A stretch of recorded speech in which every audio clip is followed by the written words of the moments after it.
when the COVID vaccine is injected into your arm, we now know that only 25% of it actually stays in your arm. And the other 75% is literally collected by your lymphatic system and fed into your circulation. So these little packages of messenger RNA, and by the way, in a single dose of a Moderna vaccine, there are 40 trillion messenger RNA molecules, 40 trillion that are injected into your arm.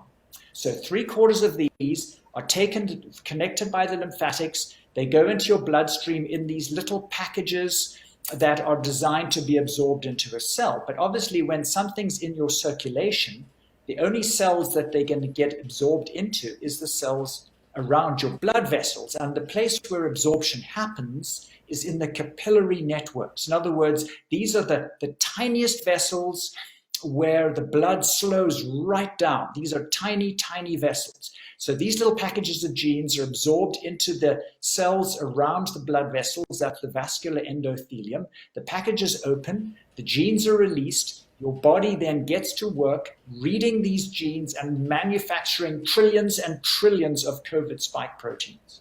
Because even though you get 40 trillion genes, each gene can produce many, many COVID spike proteins. So, and the purpose of the spike proteins is that your body recognizes this as a foreign protein and will make antibodies against it so that you're then protected against COVID. That's the idea. But here's where the problem comes. In a virus, in a coronavirus, that spike protein becomes part of the viral capsule. In other words, it's part of like the cell wall around the virus called the viral capsule. But it's not in a virus, it's in your cells. So it therefore becomes part of the cell wall of your vascular endothelium, which means that these cells that line your blood vessels, which are supposed to be smooth so that your blood flows smoothly, now have these little spiky bits sticking out. So it is absolutely inevitable that blood clots will form because your blood platelets circulate around in your vessels. And the purpose of blood platelets is to detect a damaged vessel and block that vessel to stop bleeding. So when the platelet comes through the capillary, it suddenly hits all these little COVID spikes that are jutting into the inside of the vessel. It is absolutely inevitable that a blood clot will form to block that vessel. That's how platelets work. So just as is absolutely predicted to cause cancer because it's full of carcinogens, these spike proteins will predictably cause blood clots because of where they're in your blood vessels. It is guaranteed. So Dr. Bogdi then said to me, the way to prove this is we need to do a blood test called a D-dimer test to find out if this is really happening. So, because the problem with the blood clots that we hear about through the media that they claim are very rare are the big blood clots. These are the ones that cause strokes and heart clots in your brain. Those are the ones that show up on CT scans and CT angiograms and MRIs.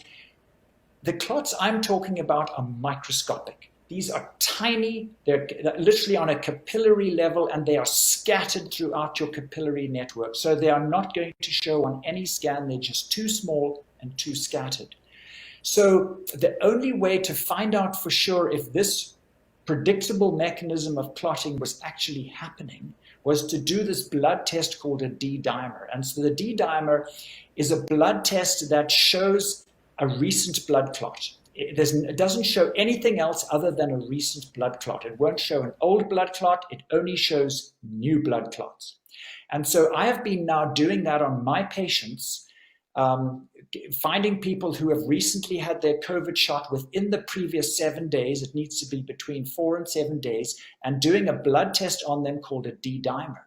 And so I'm still trying to accumulate more information, but on the ones I have so far, 62% of them have evidence of clotting, which means that these blood clots are not rare. It means that the majority of people are getting blood clots that they have no idea that they're even having. So, Laura Lynn, the most alarming thing about this is that there are some parts of your body, like your heart and your brain and your spinal cord and your lungs, which cannot regenerate. When those tissues are damaged by blocked vessels, they are permanently damaged. So I now have six people in my medical practice with what we call reduced effort tolerance, which means that they just get out of breath much more easily than they used to. I have one fellow that used to walk to my office every week for an arthritis injection, who told me that he could walk 2 miles without any problem, and now after a quarter of a mile he is absolutely out of breath, and it has been like that for 5 months. So on the basis of this D-dimer test, which proves that the majority of people are clotting, these 6 people who now have reduced effort tolerance, literally what's happened to them is they've plugged up thousands of tiny capillaries in their lungs. And the terrifying thing about this is not just that these people are now short of breath and can't do what they used to be able to do, but once you block off a significant number of blood vessels through your lungs, your heart is now pumping against a much greater resistance to try and get the blood through your lungs. And the problem, so that causes a condition called pulmonary artery hypertension. It's literally like blood pressure, high blood pressure in your lungs, because the blood can't get through because so many of the vessels are blocked. And the terrifying thing of this is that people with pulmonary artery hypertension usually die of right-sided heart failure within 3 years. So the huge concern about this mechanism of injury is that these shots are causing permanent damage, and we haven't, and the worst is yet to come, because, there are some tissues in your body, like intestine and liver and kidneys, that can regenerate to quite a good degree. But brain and spinal cord and heart muscle and lungs do not. When they're damaged, it's permanent. Like all these young people who are now getting myocarditis from these shots, they have permanently damaged hearts. It doesn't matter how mild it is, they will not be able to do what they used to be able to do, because heart muscle does not regenerate. So this is the terrifying concern, and not only is the long-term outlook very grim, but with each successive shot, the damage will add and add and add. It's going to be cumulative, because you're progressively getting more and more damaged capillaries.